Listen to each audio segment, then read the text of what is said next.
funny that in my previous life, I had a blog about food and health.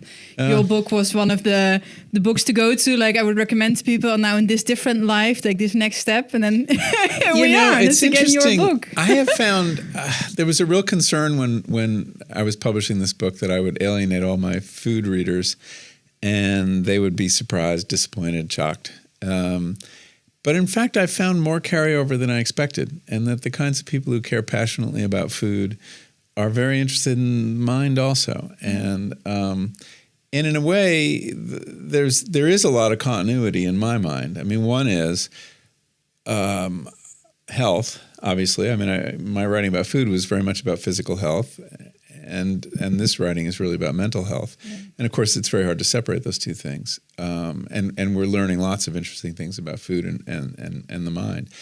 And then on the other side, my passion as a writer has been about our engagement with plants and the different ways we use them.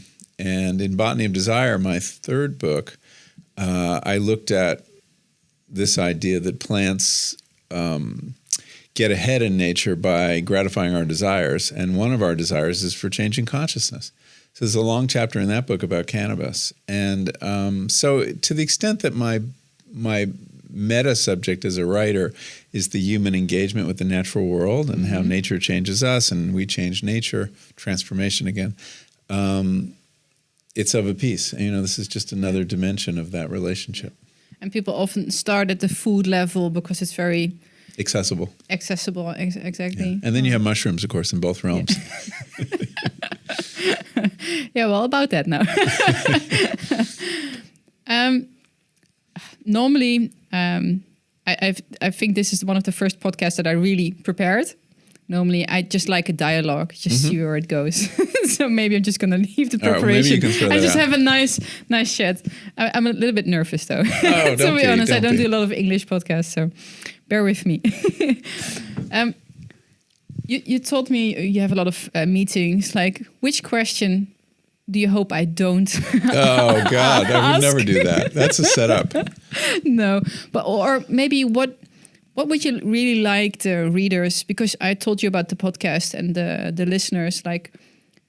Which angle do you think needs more attention in this whole? But everyone's in the psychedelics, I'm open about my microdosing, my ayahuasca experiences, and people approach me "Oh, aren't you afraid? It's a bad trip. It's addictive." And that question really gets a little bit boring. Yeah, and it comes up. I just had a long conversation with a journalist who came at it from that point of view, and I think it's important to understand that that our thinking about psychedelics is still stuck in the 60s, pretty much, and that's the last time it was at the center of public debate, and the conversation hasn't moved on that much. And the story back then was, well, there were a couple stories, but one was about these were dangerous drugs that had the potential to scramble your chromosomes, that send you to the mental hospital, defective babies, and that it might make you want to do stupid things like stare at the sun till you go blind. These stories were around, and I know because I was a kid then, and I heard them, and I believed them. But when I decided to explore this issue in the first person and actually take them for the book, I was very much a grown-up and had concerns and did a lot of investigation to assure myself that I wasn't doing something foolish. And I was surprised what I learned. I mean, I learned that the drugs are, and let's just talk now here about psilocybin and LSD, that the drugs were remarkably non-toxic, less toxic than a great many drugs you have in your medicine cabinet that you bought over the counter without a prescription from a doctor. Less toxic than acetaminophen, than cold medicines, and that was a shock to me. There's no lethal dose for psilocybin or LSD, at least it's been established. They're not habit forming either. That in the classic tests of addictive behavior, when you give drugs, consciousness changing drugs to animals. If you set up that rat with the two levers, one for the drug and one for sugar water or food, with cocaine, they'll keep pressing the lever till they die. heroin, they'll press it till they're addicted. LSD, they'll press it once and never again. They won't go near it. Animals apparently don't know how to process this experience, if they even have it. So non-addictive, non-toxic, like how many drugs that change consciousness have that profile? There are risks, and the risks were largely psychological, and they were confined to people at risk for psychosis or serious mental illness, or people who took the drugs in really unfavorable circumstances, where, without anyone guiding them or helping them, because they do disable you. They disable your judgment. You might walk out into traffic. You might decide you could fly. I mean, things like that happen. But I was talking about the use in a very controlled circumstance with a guide or a shaman, and under those circumstances, the risks are actually quite minimal. You only risk having a mystical experience. Yeah. And you do. I mean, it's important to say you do risk having some very psychologically painful experiences. I mean, people who have, very scary things happen. There are confrontations with your mortality. There are, or you can surface very painful memories that you've lost track of. I mean, all these things can and do happen. Whether they're bad is another question. They're bad if you're not prepared and you don't know how to make use of it. They're actually very positive if you're with someone who can help you process the material. And so the serious guides and therapists don't like the expression bad trip. They say it's a challenging trip, and that a bad trip can actually be quite good in what you learn about yourself. So, yeah, I mean, if, one of the goals of this book is to give people a new frame in which to look at this that isn't dragged down by all that 60s baggage. The 60s was one moment in the history of psychedelics. There was, of course, a very active research period in the 50s, and then there's all the ancient uses of psychedelics in traditional cultures. But all most of us have in our head is this 60s experience, and for most people that has negative connotations. Yeah. Can you walk us through a little bit, like the highlights of the research that has been done in the 50s? Because I was aware that there was research. It wasn't until I read your book, like, whoa, it was this big. Yeah. It's I was surprised too. I know. Like, how could this be just neglected? Yeah, I know. I don't know of another case in the history of science where you had all this work being done, and much of it very promising, and then it's just kind of written out of the history of the discipline. And indeed, many of the researchers were shocked also to find this. So in the 50s, once after Albert Hofmann discovered LSD, his company, Sandoz, big pharmaceutical company, I think now it's part of Novartis, knew they had a powerful drug. It was a psychoactive drug. It changed people's perceptions in profound ways temporarily. They just didn't know what it was good for. And in order to find out, they did something very kind of modern in a way. They did this kind of open source, crowdsourcing science. So they offered LSD-25, as it was known then, to any researcher who had a reasonable plan to either administer it in a therapeutic setting or do, even self-administering it to get interesting reports on what goes on. And so researchers around the world began requesting LSD, and beginning in 49-50, they began working with it. And they tried it on various things. They tried it on schizophrenics. They tried it on people with personality disorder. This didn't seem to be very successful, although there's some doctors reported good experience. They tried it on alcoholics, and this was probably the most promising indication. There was one meta-analysis done of all the studies of alcoholism and LSD in the 50s, and it reported rates of success of about 50% of getting people to abstain long-term, which is remarkable. Mm-hmm. I don't think we have anything quite that good. There was even conversation about bringing LSD into Alcoholics Anonymous, that it might help people get sober. And the theory was that the psychedelic experience was a little like the delirium tremens, the DTs, which people who are hitting bottom experience, and it often involves a transformative mystical experience that allows them to get sober. That didn't happen. I think that the board of AA felt this kind of was a mixed message to include an intoxicant in treatment of drug addiction. Let's see what else. There was work on depression and anxiety, and there were psychiatrists in LA who were administering it pretty regularly to a large clientele, including many well-known people. There was a group in Vancouver and another in Saskatchewan in Canada who were using it to treat alcoholism. There were these research pockets all around America and in Europe. There was a lot of activity in London as well. Something like 40,000 subjects participated in clinical trials of LSD and psilocybin between 1950 and 1965. There were 4,000 published studies. So this was big. Yeah. And there were 6 international conferences devoted to LSD itself. So it was really at the center of psychiatric research. And it is remarkable that all that work would have been forgotten. But the backlash, which happens really beginning around 1965, was so powerful.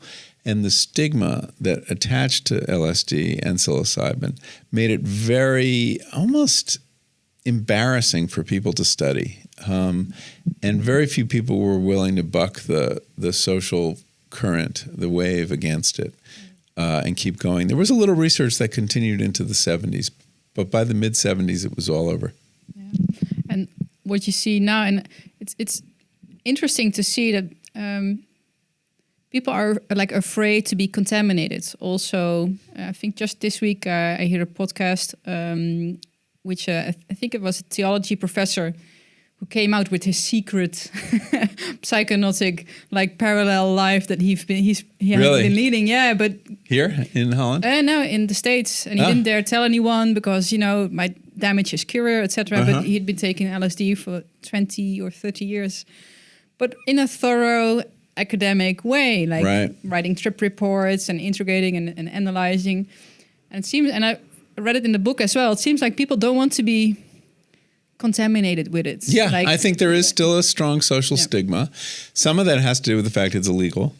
Some of it has to do with the fact that it's contaminated by these 60s associations. And some of them, especially I would imagine among people with a religious orientation, that taking something into the body to achieve a religious experience is somehow doesn't feel authentic. And that there is something, more meaningful to any kind of insight you achieve by the dint of hard work. It's a Puritan idea. It's an interesting topic. 2 thoughts about that. Some people told me as well, and I microdose with LSD, and it helps with personal development, doing ego work, of course. And it's not authentic, or no, you should meditate. That's more real, or then you deserve to have less ego. Right. I know you've earned it. You've earned it. That's a Puritan inheritance. It comes from the Puritans, Calvinists. The idea that you have to work for enlightenment, and anything else is cheating. But it's important to remember, Aldous Huxley wrote this, that all mental experience is probably conditioned by chemicals. And so the fact that the chemicals come from outside rather than inside, why do we privilege that? You could argue it's the other way around, that it's more miraculous when a plant or a fungus is responsible for mental transformation than anything else. I think there's something incredibly profound about that nature should be able to affect us in this way, and that we're connected to the natural world in this way, that the chemistry that plants used and fungi used to communicate with one another and navigate their lives flows not just through the natural world, but through our brains also. So it doesn't trouble me, but I get that. I hear that. I mean, I was just being interviewed by somebody who was like, well, isn't meditation better because you're doing the work and it's legal? And yes, it is legal. That is a big advantage. I would argue that psychedelics are a very good way to start a meditation practice. And for me, I was a very lousy meditator. I had a lot of trouble with it. I had a lot of trouble quieting my mind. And I found that after having a few profound psychedelic experiences, I had a sample of the kind of mental state I know you're not supposed to strive, but I was striving for, that allowed me to get there more easily. Yeah. Sometimes you need a little taste of the destination to get there. And so for me, I think that they can work together. Microdosing is very interesting. I think the jury's out on how much of it is. We haven't done any controlled trials yet.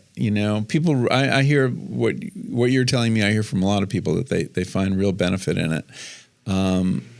But I await the kind of controlled trial to see what's going on. And whether it's a real effect or a placebo effect or what. But are you using the 1 day on, 3 days off kind of protocol? Yeah, the standard. And 10, sometimes 10 micrograms? Or less sometimes. Uh-huh.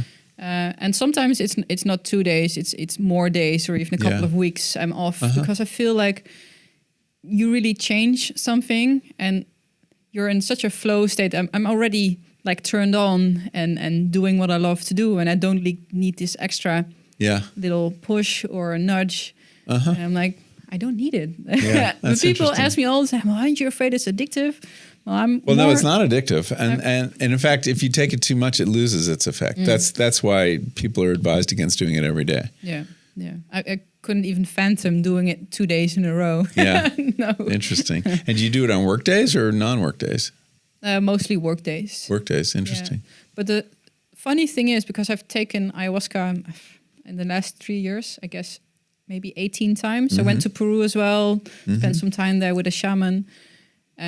It feels like this valve or the veil, whatever you want to call it, it's easily accessible to go into that realm again. Once you've been there a couple of times. I guess same with meditation. If you go there a couple of times, it's easier to get there.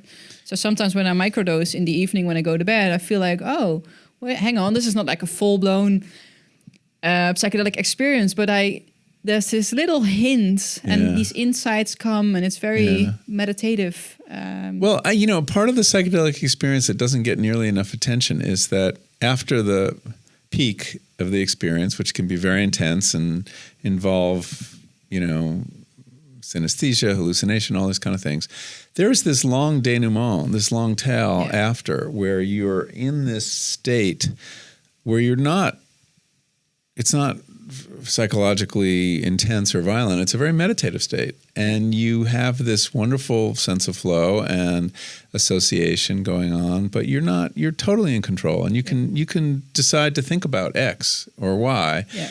And you can do some really good thinking and do some good mental work. And I found that really interesting, both on ayahuasca and psilocybin and LSD, and that it doesn't sort of get nearly enough attention. And maybe that condition is more the microdosing condition. I don't know. I think it looks like it. And actually, I like that. That's the best part for me, the detail. Because, of course, I'm a Western analyst. I like to be in my head, and that's the place where, you can be in your head. The nice insights come and the associations. And you mentioned ayahuasca. I didn't read it in your book. One of the questions I wanted to ask you, how did your psychedelic journey continue after finishing the book? Did it continue? No, it hasn't. I did have 2 ayahuasca sessions that I mentioned in passing. I didn't go into great detail with them. They were interesting for a couple of reasons. One was it was a group dynamic, which changes things. I was in a circle. And there was, a shaman. It was a Westerner, but, who had studied shamanism. So there was the singing, and there was the smoke, and there was the, all the ritual that goes with it. They were wonderful experiences. They weren't fundamentally different than the experiences I had already have. I think there's more commonality than difference between the different psychological experiences. Yes, ayahuasca is more physical because you're acutely aware of this substance in your body, and although my stomach wasn't badly disturbed, some people is, but you have this sense of something's occupying your body. Yeah, wants to get out. Yeah, sometimes wants to get out. Otherwise, it's like making its presence felt. And there were a couple very powerful images from that experience that I still think about. I mentioned one. I mentioned both of them in the book, actually, but. So I didn't have a whole. I just felt I'd done enough trips for the purposes of my narrative that I didn't need to go into it in great detail. I don't think I'm done with what I could get out of psychedelics, but I also feel now that I'm so public and having used them and so open about it that I'm just careful. I mean, we're in a weird legal moment in the United States, and I also don't want to do anything that could possibly jeopardize the guides that I work with. Yeah. So staying away from them is probably a good idea. If I could do it safely and legally, would I do it again? Absolutely. I can easily imagine a situation where I would have a guided psychedelic trip every year on my birthday. I think that'd be a wonderful way to celebrate a birthday and take stock of where you are in life, do a little work, figure out what you should be working on next year. And I wish we lived in a world where that were possible. We don't quite. But no, I don't think my work is done. And there's some substances I haven't tried too that I'm curious about, like peyote or mescaline, DMT. So yeah, there's more work to do, but I just sort of feel like, having published the book now, I should, lay low for a while. Yeah. Was there a lot of backlash? Or how did people respond? There were, I was shocked how little backlash there was. I mean, this book has had a warmer reception than I had any reason to expect. I thought first people who read me on food and agriculture would be disappointed, as I was saying earlier. Not the case. That there might be some legal pushback. Not the case so far, knock on wood. Yeah. Well, at least not in Amsterdam at the moment. No, I know. I feel safe here. Or that there would be, psychiatrists coming out and saying this man is, dangerous and telling people things he's going to, And there was a little of that. I heard from some kind of old line psychiatrists that, I should be talking more about risk. Fair enough. But they would say things that indicated real ignorance on their part. Like somebody wrote a letter to the editor of the Times, who's a prominent psychiatrist on the faculty at University of Pennsylvania, saying, there's a real risk here. You could have a psychotic experience the way Pollan did, as if I'd, had a psychotic experience. And I realized, though, if you're a psychiatrist, you're trained to diagnose certain symptoms, mental symptoms, as psychosis. And one is hallucination. One is, hearing voices, having your personality dissolve. These are all forms of mental illness through that lens. Yeah. And that's the lens he was stuck in. The fact that it was temporary and the fact that it felt really good rather than terrifying didn't count in his view. So there's a little pushback from psychiatrists. On the other hand, a lot more receptivity from them than I expected. And that's a function of the fact that I think the field of psychiatry and mental health in general, mental health treatment, recognizes how broken their system is and how little they have to offer patients. And I hear that over and over and over again. And that the openness to exploring the value of some new tools is really striking, and that surprised me. That the psychiatric establishment and the psychological establishment would be open to hearing about this. I'm getting invited to do grand rounds at psychiatric hospitals. I'm getting invited to speak to the American Psychological Association. I didn't expect that. Yeah. So. No, much less pushback than I thought. And, my publisher was a little nervous because people know how to buy a book on food. They've done that many times, but do they know how to buy a book on psychedelics beyond the little circle of people who are passionate about psychedelics? Well, it turns out they are. And the reason in part is, as the subtitle makes clear, in America, I don't think it does here, by learning about psychedelics, you're learning about other things. Mm. In other words, the object of study here is the mind and the brain, not this one chemical. And what psychedelics has to reveal about the mind and the brain, which is quite a lot. So you learn also about depression and anxiety and consciousness and dying and all the different dimensions of life on which psychedelic experience and research is shedding light. I know the next question, it's kind of a difficult question maybe. Of course, is it the experience that we have during a trip, like what we see, is it drug-induced, or is it a reality that really does exist outside of our heads? I know where you're going. Yeah. Like, is there this supernatural realm or even, plant consciousness or consciousness all around? Is it just something that's like a projection? Yeah. Is it in our minds? Well, if you go to Peru to the shamans, they're absolutely convinced it's a realm outside of them. Yeah, it's not only in their heads. You're communicating with spirits outside. Well, there's an interesting debate among people as to what is consciousness, and is consciousness the product of brains, or is it a field or something else that exists outside of us that we tune into? I tend to, I went into this being very dismissive of that idea. I'm less dismissive, but I'm not sure. I think it's still a mystery. It's a mystery to me.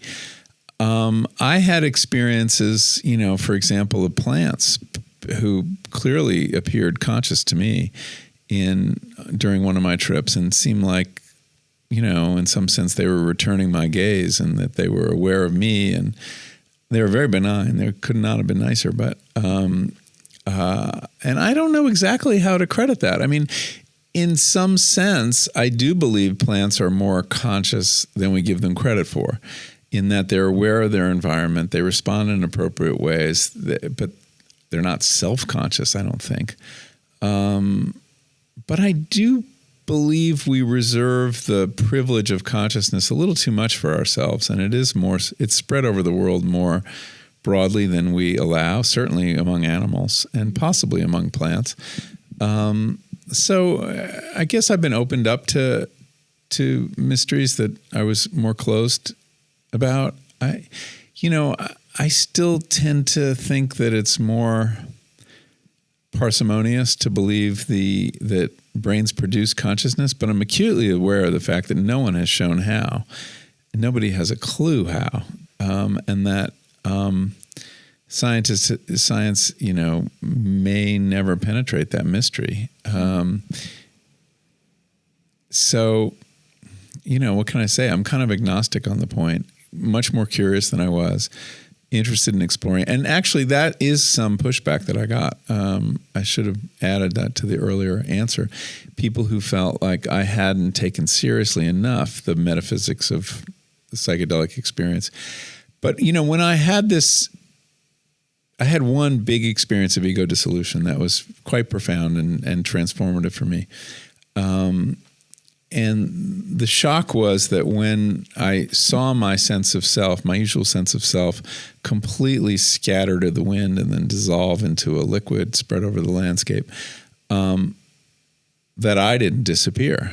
Now, what's this other I that suddenly took over? And it was a very cool, objective, dispassionate, untroubled, uninvested I that was perceiving the scene of the complete obliteration of my former self that I should have been more concerned about, but I wasn't. And so there was this split in the first person that had opened up, and I, to this day, can't tell you what that other perspective was. Now, Aldous Huxley talked about the mind at large, that there is a more universal consciousness that you plug into on psychedelics. You're opened up to it. And that's probably what he would say. And and it certainly had a kind of quality of objectivity, of not being idiosyncratic to me in some sense. But I still tend to think it was the product of my mind. Okay. But that's still a huge deal that, you know, that you something survives the death of your ego, that there is another ground on which to stand as a person besides that chattering sense of self that we, you know, is always trying to run the show and give us a hard time and build walls between us and the rest of the world, all those things. I mean, so regardless of where it comes from, there is another perspective. And that was big news. Yeah. Was that also the biggest takeaway that you got from your trips? Read a little bit what you wrote about in the book about ego and having a different perspective on what ego is. And it's not a permanent state, but now you know that this is there. Yes, and that changes everything. Yeah. I mean, you know, if you no longer identify one-to-one with your ego, like that's me, that opens up lots of other possibilities, I think, and is a very liberating experience. It can be terrifying too, but I mean, you know, a lot of us feel very dependent on our ego, and it is kind of our guide through life. But when you realize, when you get a little perspective on it, you can shut it up sometimes. You can diminish its power over you, and I think that is really healthy. And, you know, I'm not saying I've mastered it in any way, but there are these moments of distance that I can acquire on it and realize, oh, that's my mind doing its usual tricks. You know, it's very much of a Buddhist insight. I mean, that this is an illusion. You can just ignore it, and you can let things go that previously you clung to with incredible energy. So that was, and I suppose if I'd done 5 years of Buddhist study, I might have gotten to it, but I got there in an afternoon. I've got nothing against shortcuts. Cheating, no. Well, you know, our culture also argues for efficiency, so why should it be against shortcuts? No, it's just joking. I think and I don't know why, like the content of a psychedelic trip, and I know, of course, I populate it myself with what I feed my unconsciousness, all the books that I read, the talks that I have. And of course, my psychedelic trip is a lot about Zen, and then it's about Buddhism and enlightenment, and it's awesome. But still, if you look at more trip reports all over the world and also older reports, there is some sense of similarity, same archetypal beings and stories that arise. Keep coming up, yeah. Well, yes and no. I mean, they're also incredibly various. I mean, it depends what you're focusing on. I mean, you know, when you said earlier, is it the chemical or is it, you know, something else? You know, Stan Grof said, you know, he described LSD and other psychedelics as unspecific mental amplifiers. They're amplifying things that are already there. And that the molecule doesn't contain the trip. It releases your mind to have the trip, right? It removes some kind of check or opens some sort of valve, to use Huxley's metaphor again. And what rushes in is either a product of transpersonal consciousness, which Grof believed in, or depths of your own mind that you're not aware of. I mean, is this subconscious content? Maybe it's that too. I don't know how you would go about proving that. I guess a universality would help you. And so, you know, there's all this study on DMT that people see entities, these, or machine elves. I haven't seen them yet. But that's kind of interesting that you would have a universal image. You know, but it could be a Jungian archetype of some kind, right? And, you know, did he believe that they were out in the world, or just part of, you know, we may be programmed with software as well as hardware, you know, and pass that on. I don't know. I mean, you know, the honest answer is this is very hard to figure out. It's incredibly intriguing, and it leaves you with a sense that the mind is vaster and more complicated than you thought, and that there are modes of consciousness that you were never aware of before. So I have a couple images I treasure from my experience that I think about all the time. They're almost like visual koans, and whether they were produced by my mind or something else doesn't change things that much. Yeah, exactly. That's in my mind again. Like, okay, this is an awesome question, but in the end, does the answer matter? Of course, for theory building, yes. But for my experience, no. Exactly. Exactly right. But it is nice to it's search for it. Yeah. It is. It's fascinating, and I wish we have answers, but I also think, what would an answer look like? This is not something maybe it is. I mean, that our scientific tools could ask for. I mean, there was a period in which science was very interested in looking at paranormal phenomena. Right. I mean, it was a really big deal around the turn of the last century, and there is still a handful of people working on it. And so, when I'm dismissive of that, as some people think I am, I do hear from those people from time to time, and there are some pretty serious researchers who still working on that, looking at past lives, looking at near-death experience, all these kind of things that seem to suggest that consciousness survives. Yeah, like a continuity in the consciousness. Right. Yeah. And I mean, and they're trying to use conventional scientific tools to prove it, but we'll see. Yeah, exactly.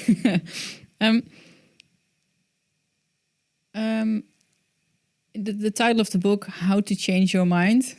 Mm-hmm. Of course, the whole book is the answer, but can we change our mind? And how should we do it? Or can we do it? Well, I do think we can change our minds. I mean, I think we change our minds all the time. Every time we learn something, we're actually changing our brains and our minds. But that you can do it profoundly as an adult is a big deal, I think, and that psychedelics can help. I mean, one of my big takeaways from this book too was the fact that most of what we know about psychedelics in the West has been the testimony of young people. People in the 60s took psychedelics when they were teenagers or in their early 20s, and older people didn't use them for, there was a real generation gap around that question. And yet I think that their value is much greater the older you get. And the reason for that is that as you get older, you get more trapped in mental habit and habits of all kinds.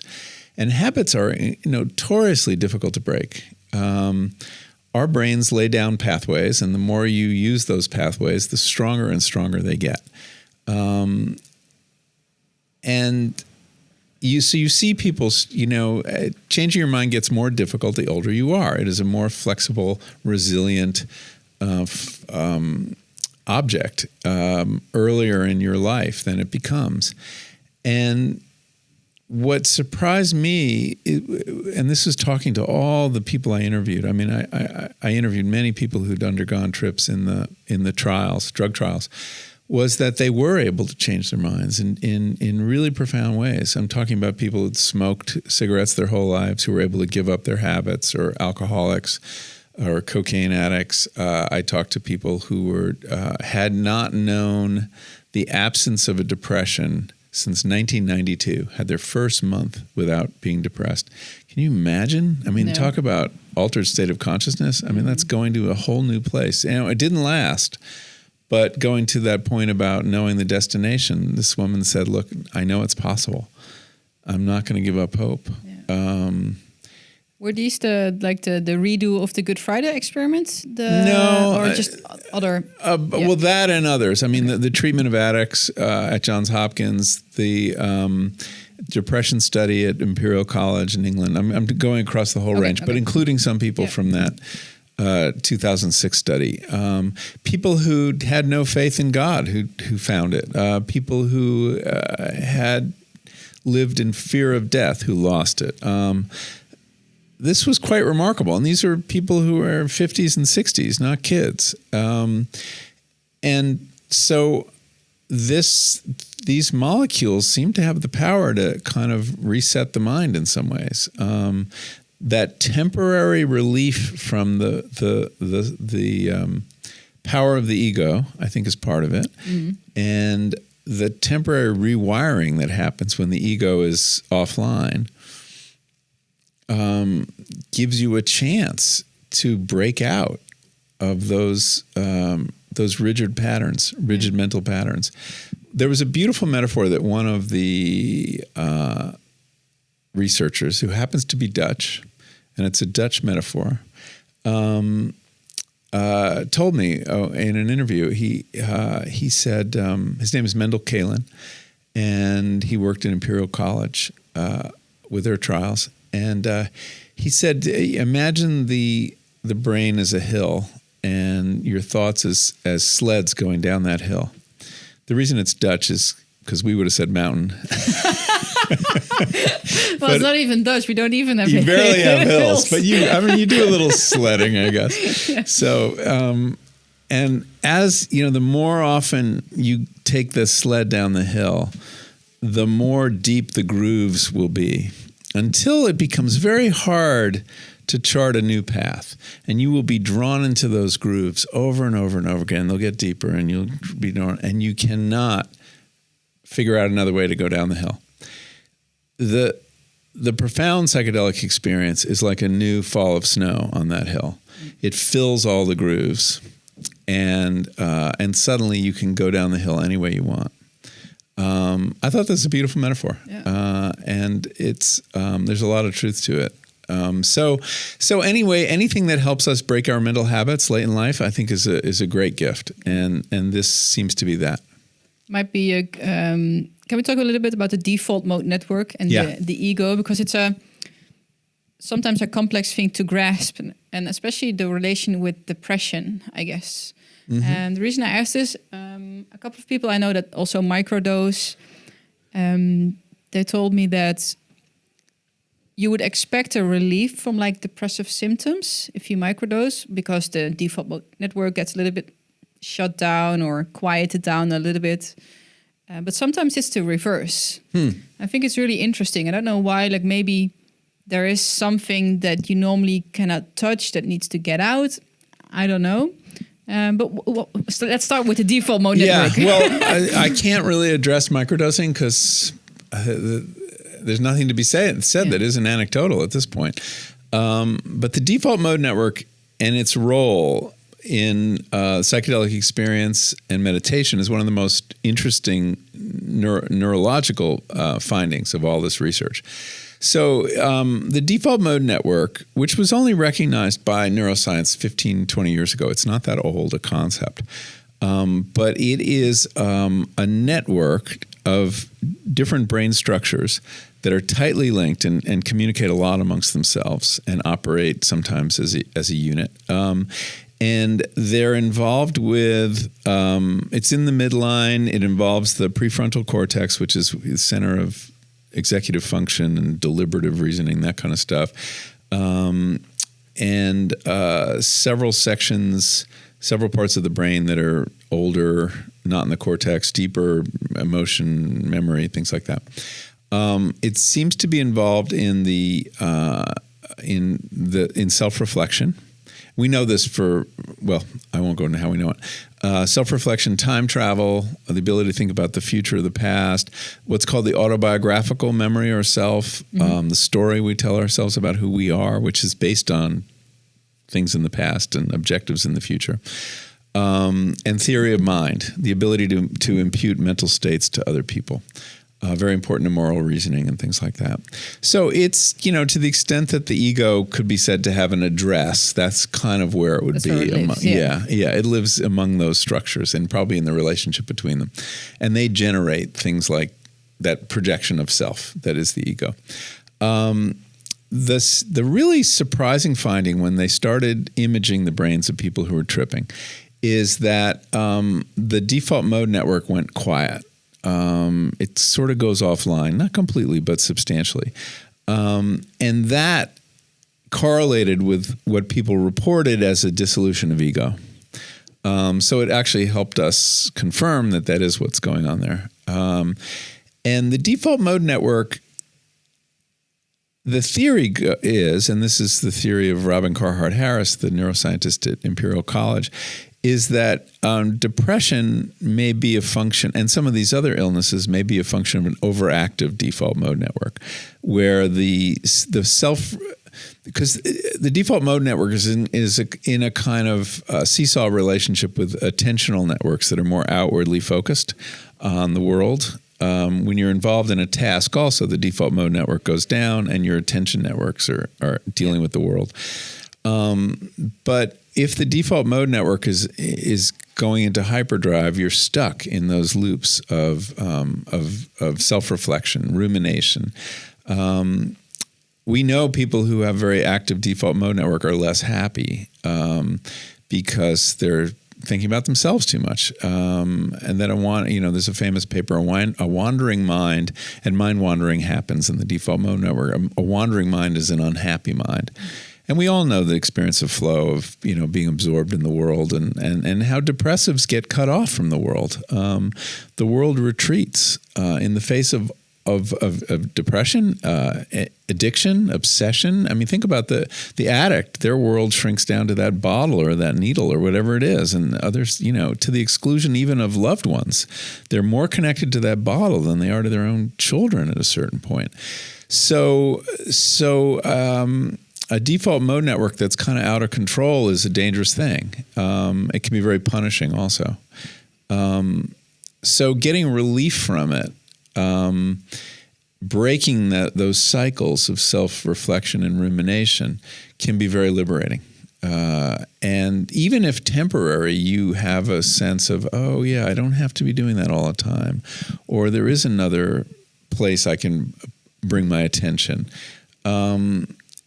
It's about flexibility and rigidity, really. I mean, the various conditions that psychedelics seem so far to be most helpful with, things like addiction, depression, anxiety, obsession, eating disorders, which are probably will yield to this also, are all a product of rigid minds that are too stuck in their ways and their paths, and that need to be shaken up.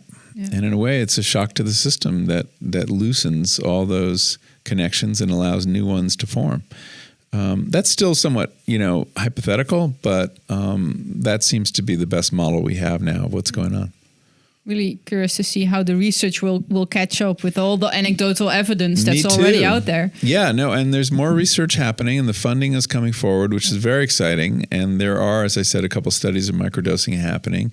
The money is in place to do a large-scale study of psilocybin and depression, and there's a bunch of other studies for other indications getting started around the world. So, if we do this conversation in 5 more years, we're going to know a lot more. Yeah. How do you see the future of not only the research but also the applicability of psychedelics? There's a healthy population and a sick population, of course, and the therapeutic use, of course, it's a sick population. But you are healthy, and you're like, no, I would like to do this every year because it helps me grow and evolve and reflect. And I think it's important for us to understand that the healthy and the unhealthy population exists on a spectrum. All of us are sad at times. All of us are obsessive at times. All of us are anxious at times. I mean, we're all mentally ill at various times. And so we shouldn't draw such a hard and fast line. I think that there are enormous benefits. I mean, we're all stuck in our ways, and we get into bad mental habits that trap us and keep us from being our best selves. Bob Jesse, one of my sources in the book, speaks of the importance of the betterment of well people, that we need to address that, not just the mentally ill. And I think that that's true. But I think the greatest urgency is the mentally ill, and that the path we're on is approving these drugs for people who have diagnoses. And once we've done that, and I think we will get there in the next 5 years, maybe less, maybe 3 years, that'll be very important for them. But I also think gradually, in the same way that, people like you or I might have a psychotherapist, even though we're not diagnosable with a mental illness, but we're unhappy or we have problems. We're human. We're human, yeah. And that, having access to the mental health system, we will at some point perhaps also have access to legally prescribed psychedelics, and that someday that there will be clinics where people can go and they'll be carefully screened and their whole medical history will be taken, and there'll be a doctor associated with that clinic who can prescribe psilocybin, and you will be able to go to that, it'll be like a mental health spa, and you'll be able to have this experience there if you want, maybe. So I do think it would be a mistake if we only medicalized it. I think it's really important also, we haven't talked about the religious context, and that there are religions that have used psychedelics as their sacrament, and that seems to me perfectly legitimate use also. I'm talking about the various ayahuasca churches. There are two operating in the United States, and the indigenous Americans who use peyote, Native American church. So that's a equally legitimate path. And so that's, one container, a religious container. We have a medical container.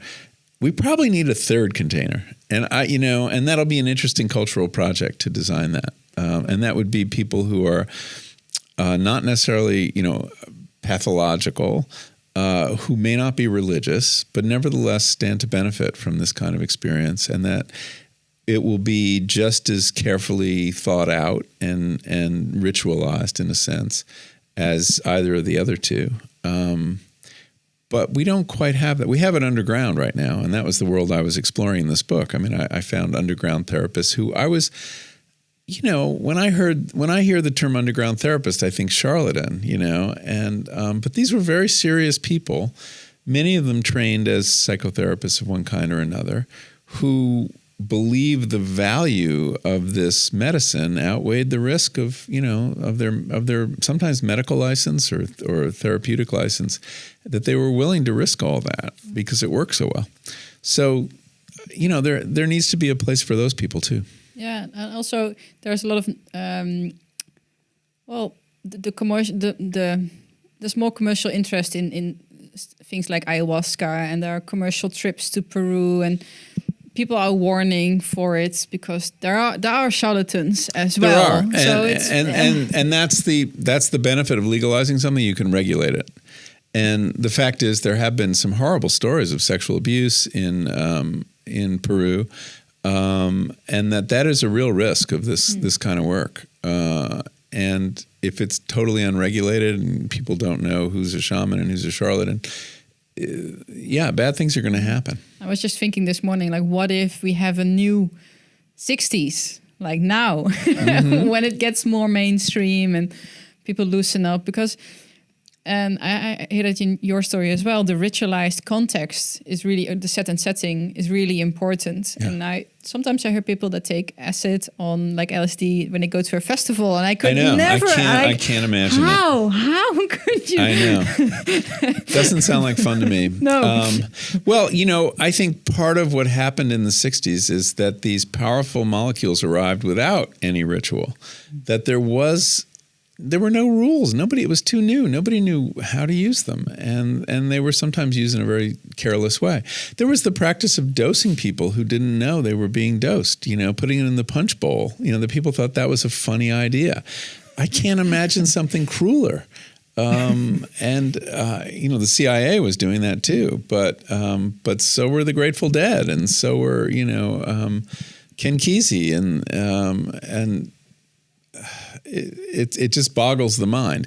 But that kind of carelessness is just a measure of the fact that there was no proper cultural context for this, and we still haven't figured that out. No. I like the shamanic way, and even if you take it in a study or a therapeutic way, you get a bowl. You do. You get the chalice. Yeah. And that's a kind of acknowledgement that the medical way is a shamanic way, and that doctors are our shamans, and doctors understand this. They have a whole ceremony where they get their white coat. Yeah. The white coat isn't about sanitation; it's about authority, and for us materialist Westerners, the medical way of doing it has the ultimate authority, and it probably works. And they may be getting better results because they're perceived as scientists, doctors. Yeah. So it must be true. It must work. So, I mean, you could argue that these studies are coming out better than they would just because of that's in our head. Although there's some interesting studies too of there's some ayahuasca studies in Brazil giving that to depressed patients. And there are researchers involved, but there are also shamans involved. The shaman decides how much you're going to get, which is weird for a westernized study that you're going to publish because you don't actually know what the dose is. But so,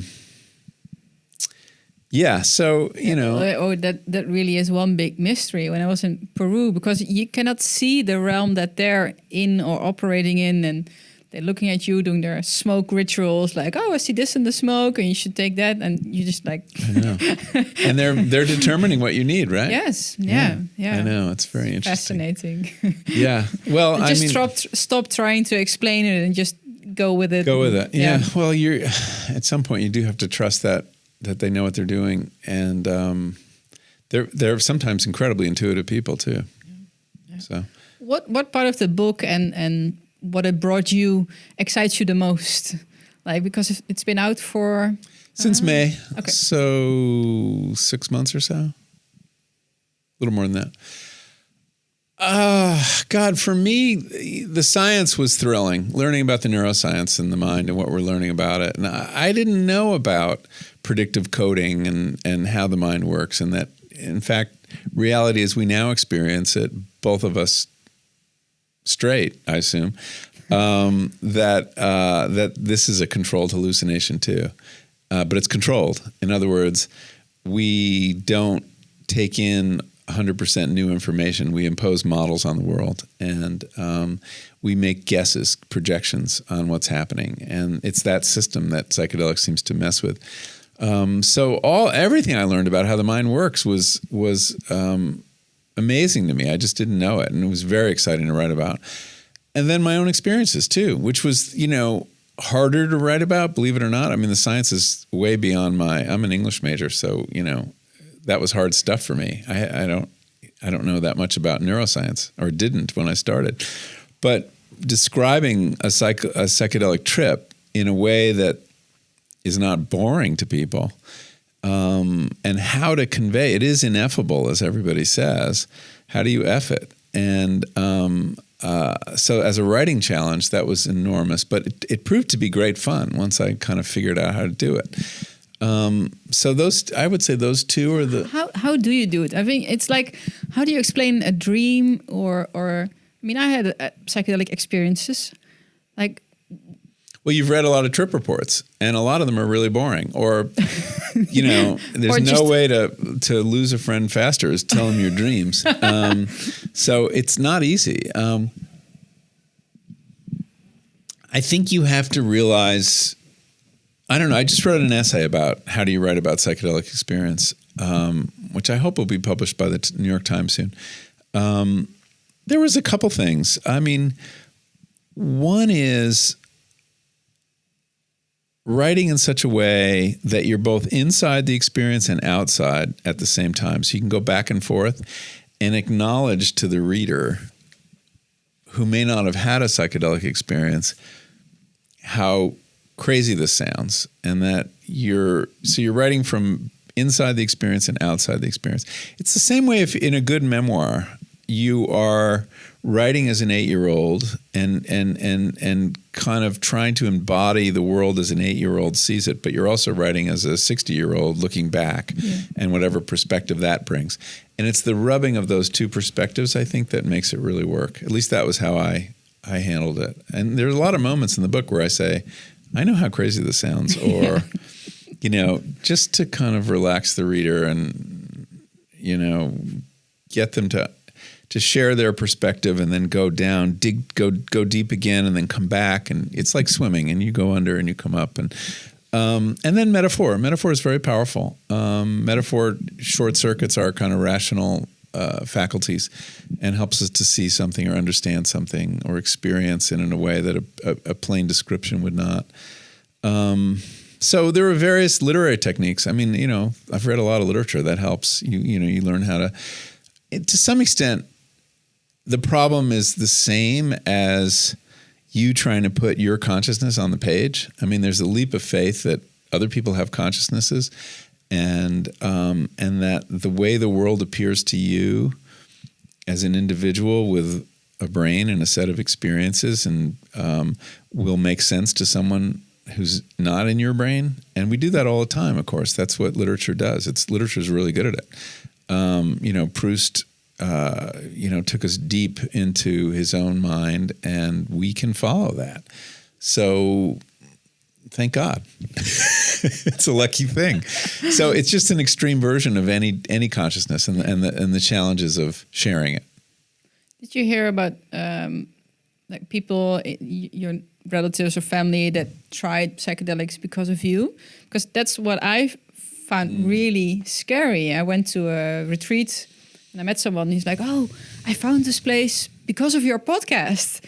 And I was terrified, like, "Oh no, makes you feel very responsible, right?" Yeah. It happens to me all the time now. And I just had a student tell me she wanted an extension because she was having a psychedelic experience on Friday, and could she have till Saturday with her paper?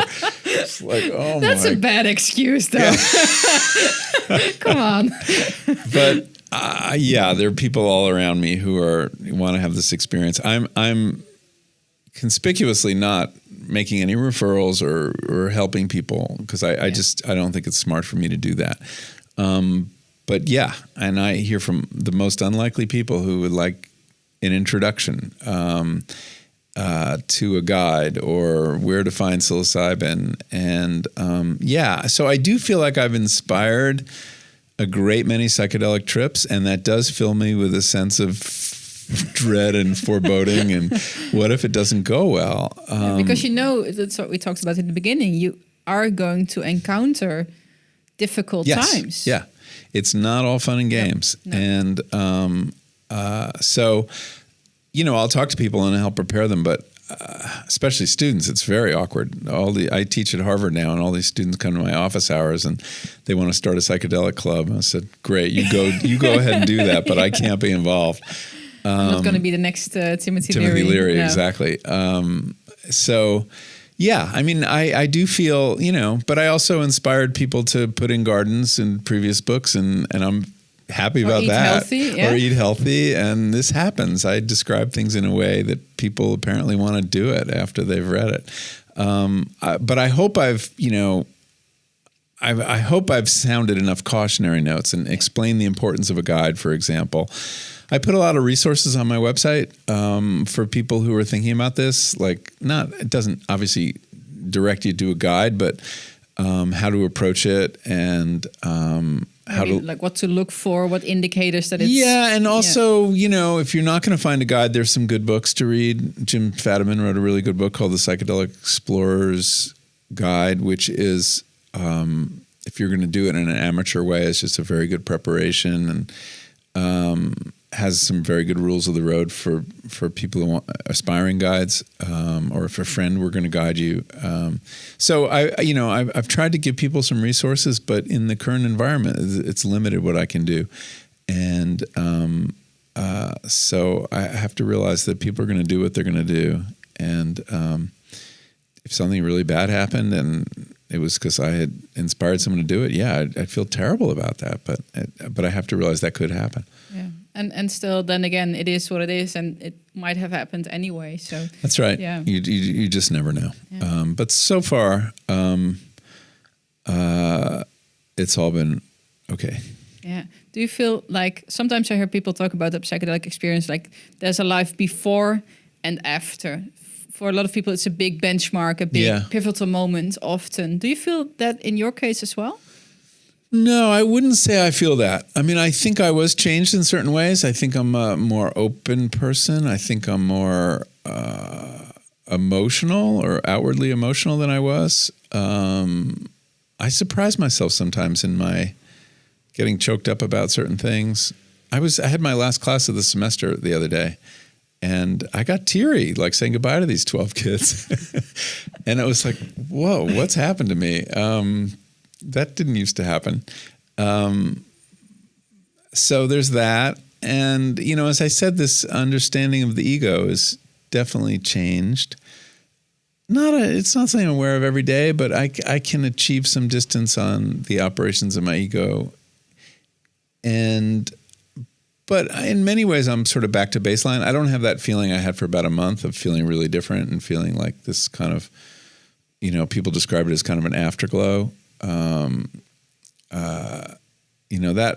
That passed. But there are some definitely, I learned some things, and those things stick with me. I don't feel like I'm a different person in my day-to-day experience. And I asked my wife this question too, and because a lot of journalists have asked me, and she felt that there were differences. And the example she pointed to was the death of my father, which happened last January, and that I was just kind of more emotionally available to him and everyone else in my family than I think I normally would have been.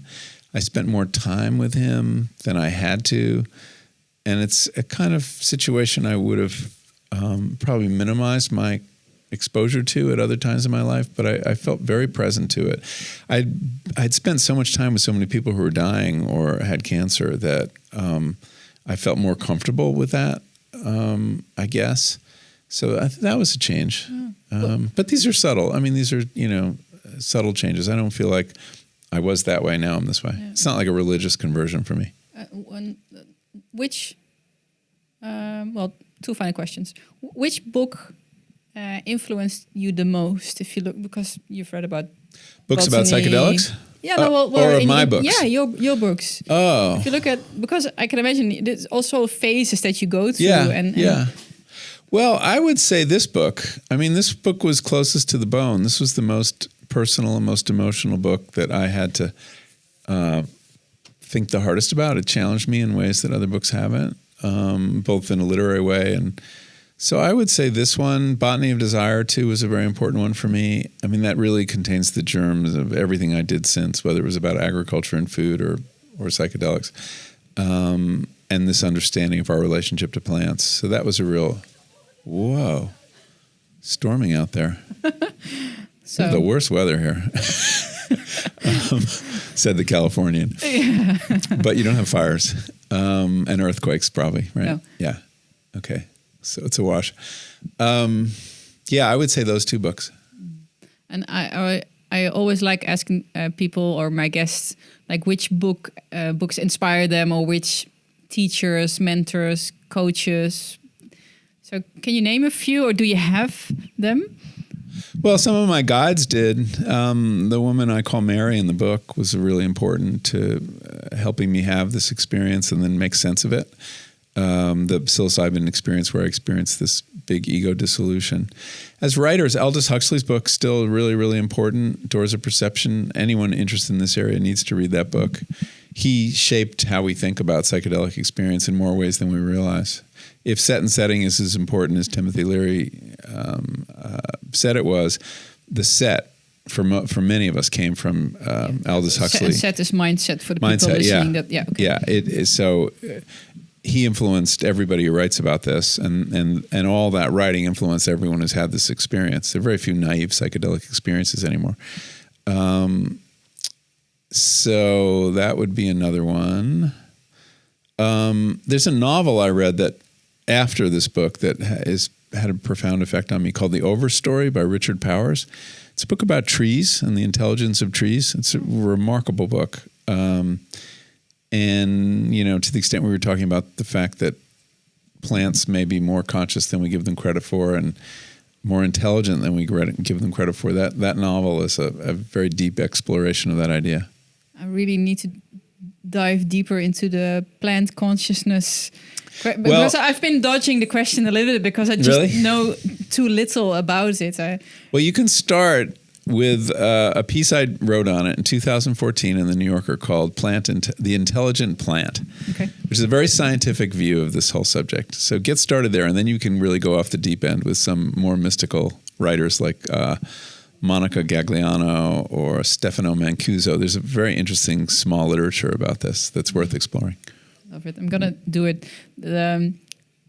Just a short anecdote. One time I was microdosing and I walked, it's not like a park, like a lane. And I imagined the trees, the leaves looking at me. And they were actually glad, and they were so happy that I was there. And the birds were in their leaves, and it was nice because it tickled them a little bit. And it just well, you know what I'm talking crazy, about. I know. I think I think the reset of your relationship to the natural world that happens on psychedelics is one of the most profound things they do for us. And we are at such a distance. We so objectify the natural world, and to re-inhabit it with life and consciousness. Not our kind of consciousness. They have their own kind of consciousness. We shouldn't impose our model. But the fact that they have their own subjectivity, that they perceive us as we perceive them, is very important to. And it's a powerful insight, and it changes how you walk down a path in the woods. Yeah, and everyone who stands beneath a sequoia tree, for example, there's this reverence or just this feeling that it's mind-blowing. It is. 2,000 years. I can't even imagine. It is. I mean, I just did some hiking among the great redwoods in Northern California, and they're astonishing. Yeah. And the experience of awe is really what the psychedelic experience is about. It's an experience of the immensity of the universe or of the other that makes you feel smaller in a good way. And, there's a whole psychology of awe and the small self and how productive it is in that when you have an experience of awe, you're less egotistical. And it's a very pro-social emotion to feel awe. You can work cooperatively. You can appreciate the other more. So nature can give you these experiences too. Mm-hmm. Absolutely. And it's a very rich dimension of mental life or the universe that we're still, at the very beginning of this inquiry. Mm-hmm. There's so much more to learn. It's going to be very exciting. We're going to know a lot more about the brain and the mind in 10 years than we know right now. And a lot of it will be because of psychedelics. Cool. Good way to end, I guess. Yeah. Anything you want to add or would love to share? Well, of course. No, that I really enjoyed this conversation and your candor and openness about your own experiences. I appreciate that because usually I'm the only one being that way in a conversation. So thank you. Well, thank you too.